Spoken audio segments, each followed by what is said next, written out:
Welcome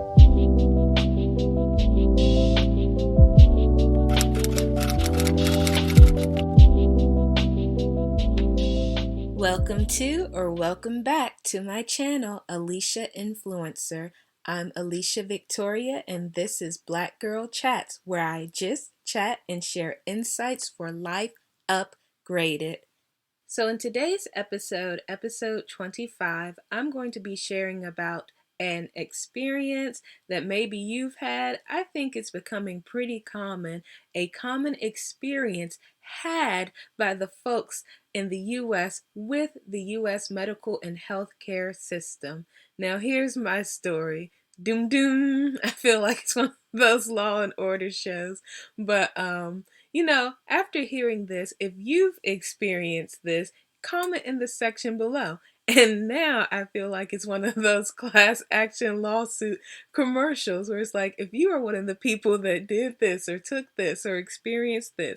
So, it is becoming that common that I think you can relate. So here's the experience. This week, I wanted to reschedule a doctor's appointment. I had this appointment and it had took a while to get, and I actually did want to go to the appointment previously, but it ended up not working out. Pretty simple, calling to reschedule. When I call, what I tend to notice is when I say, oh, hey, can I reschedule my appointment? It's like, okay, we've canceled your appointment. Pause. This has happened a number of times. I will emphasize, can I reschedule my appointment? And they are quick to cancel it. So maybe that's the protocol, like automatic canceling, but what doesn't seem to happen afterwards is that follow-up. Like, excuse me, miss, excuse me, ma'am, how and when would you like your next appointment? And so then I will take the next part of the script and will say, well, I would like to reschedule. When can I come in again? And this is where I feel it's the common experience. Now, mind you, when I schedule the appointment for the first time, not rescheduling the appointment, it's a very drawn out process, checking the computer. Oh, the systems are down. I gotta look. Let me get so-and-so doctor schedule. Okay, I need to check another doctor schedule. It's drawn out just to schedule. But when it comes to rescheduling, the answer seems quick as a button, quick in a snap. They're like, okay, we got this date. And so they will typically say something like this. Would you like to come in morning or night? And I'll typically say, my preferred choice answer. So let's say I say, okay, I want to come in the morning, or morning and evening, correction. I'll say I want to come in the morning. They're like, okay, we've got an appointment for you on then they'll just give a random number. It's like, to me, it's like a level of games, like they're prepping you. They'll give a random number, like, we've got the 25th. And you're like, oh, okay. Well, my appointment was the 20th. You all have something this week, next week, the 25th?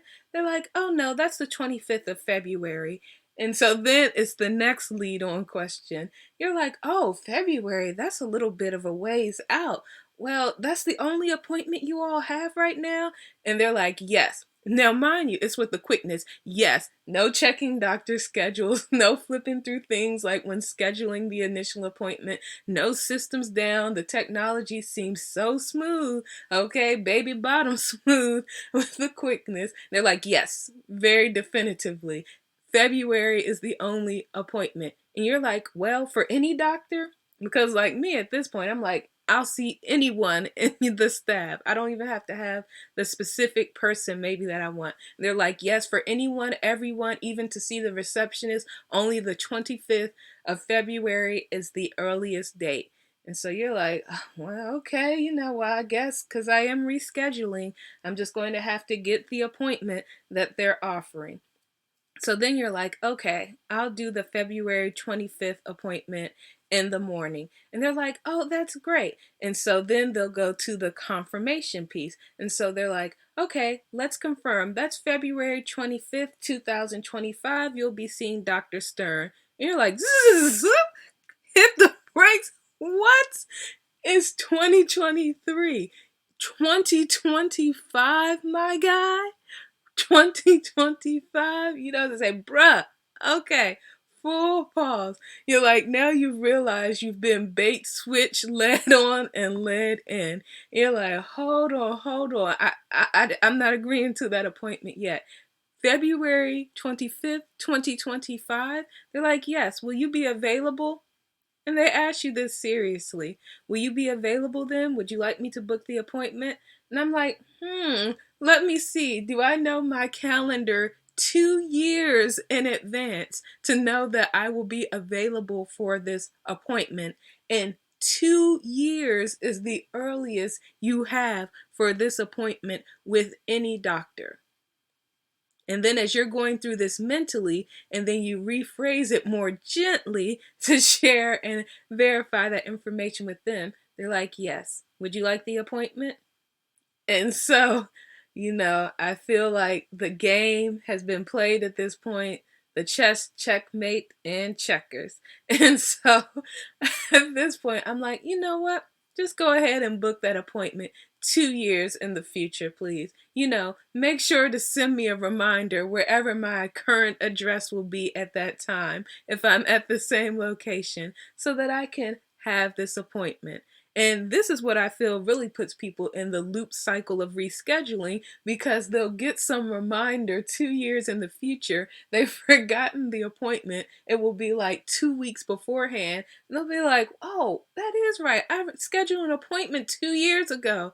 Oh, I can't make it because I put other plans on my calendar and I forgot to add this in, or things have changed. And so then it's the loop, the cycle again. So what I did was like, okay, let's book the only available appointment 2 years from now for this common routine type of doctor's appointment. Okay, common and routine is the emphasis.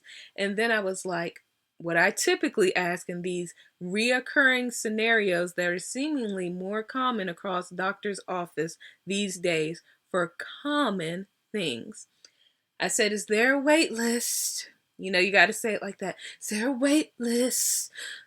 And you got a little drama at that point. But still nice, keep it calm. They're like, some of them, no, we don't have a wait list. And then others, oh yes, we have a wait list. And you're like, okay, now you didn't realize you're getting into the bait and switch again. You just need to call every morning that you want to know to see when an appointment will be available. You mean call to see if someone has canceled to try to get an appointment between now and the next 2 years every day that I possibly want to check, and that is the only system you all have available? Yes. Nothing automated, no automated text systems, no automated cancellation list, no wait list where you can just call or text out to the patients. No, typically. Call in every morning, call in every day at this time, and it's like 4 to 7 prompts to go through to even get to that, to get to the receptionist, to a lot of times use a voicemail to be called back and say, oops, the appointment was filled by someone else. So I booked the appointment. Long story short, I did a level of the wait list. And in this experience, I want to note, when I did do the wait list, it was a level of games with that. So I did reach them one day. They said they had it. I didn't reach them directly. They followed up and they were like, okay, we've got an appointment, but you got to be here in like the next hour, 2 hours. We're sending it out to everyone and it's first come, first serve. So I was like, is that going to be all of us like arriving at the parking lot, like circling, like who's going to get the space, like some survival show, like, who gets in first?